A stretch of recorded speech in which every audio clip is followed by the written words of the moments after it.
Hello, Oak Ridge family and friends. David here with the Advent Your podcast today. And I have Tim and Darla Johnson with me today. They're going to share a couple of scriptures with us. But before we do that, did y'all have some elements that point you to Christ during this season?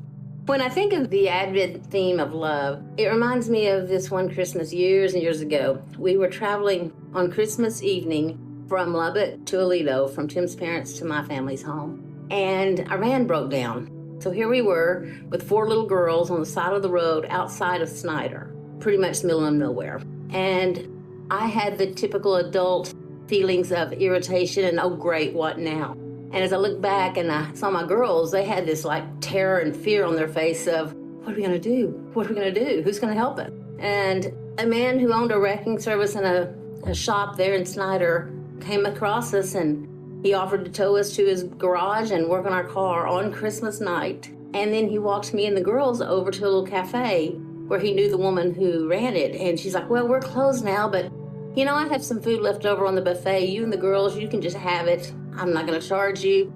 You know, just absolutely took care of us. And my girls were running around having a good time, and the happiness and the stuff in their face showed love. And I thought about the passage of, you know, even the pagans love their brothers.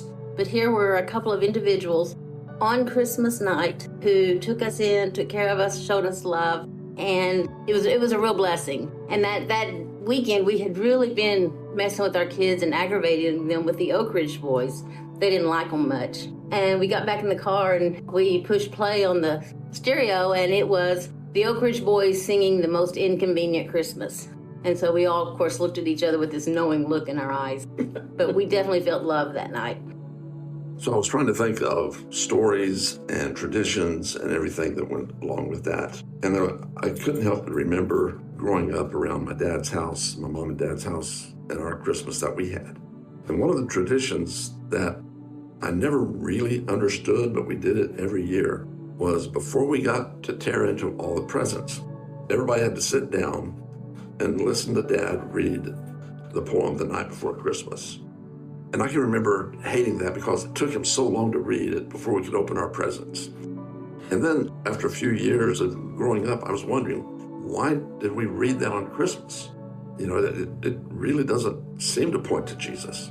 And well, in our family, we don't read that now. We do read out of the Christmas story, out of the Bible, and I have the grandkids read it, which I think is a really nice tradition. But one of the things about the poem, "'Twas the Night Before Christmas," and it talks about Santa Claus and his adventures. You get to wondering about Santa Claus, the myth as well as the man. He was a man, Saint Nicolae Episcopus o Miro, which is Saint Nicholas of Myra. And the interesting thing about him, he lived around the 4th century, and his native tongue was Koine Greek, which was the same language that most of our ancient texts from the New Testament are written in. And one of the things about Saint Nicholas was that the story goes that there was a man in his town that had 3 daughters, and he was very poor. I'm not sure if that is he was very poor because he had 3 daughters, or he was very poor and had 3 daughters. Nevertheless, he was very poor, and he had these 3 daughters, and he did not have enough money to provide for a dowry. And at that time, in that place, if you did not have enough money for a dowry, the only option was to sell your daughters into slavery or into prostitution or something like that.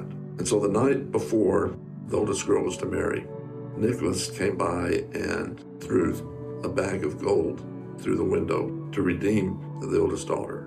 And he did that for the 2nd daughter, and he did that for the 3rd daughter. And he never would let anyone know that he did that. And the legend says that for the 3rd daughter, the dad stayed up all night waiting for St. Nicholas to come by, and he caught him. And St. Nicholas told him not to tell anyone. But of course the story got out, and the 3 bags of gold that St. Nicholas gave, an act of pure generosity. And you know, when I think about the spirit of Christmas and generosity and giving, and about how that this godly man, Nicholas, the way that Jesus lived in him and came out was through his generosity. A lot of people do not realize also that the story really did begin there. It began with Nicholas' mother and father. They were wealthy business people, and when they passed away, they left Nicholas an inheritance. And he chose to use that inheritance for the glory of God and to help people and to be generous towards them.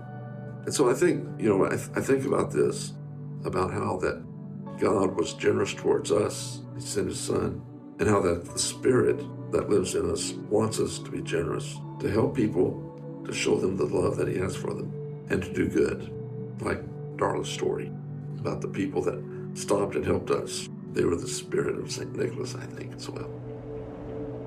I'll be reading Isaiah 33, verses 17 through 22. Your eyes will see the King in his beauty, and view a land that stretches afar. In your thoughts, you will ponder the former terror. Where is that chief officer? Where is the one who took the revenue?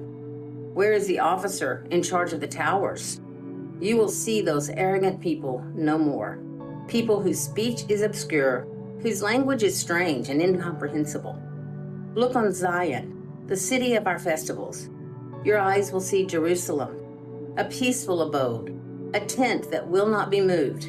Its stakes will never be pulled up, nor any of its ropes broken. There, the Lord will be our mighty one. It will be like a place of broad rivers and streams. No galley with oars will ride them. No mighty ship will sail them. For the Lord is our judge. The Lord is our lawgiver. The Lord is our King. It is he who will save us.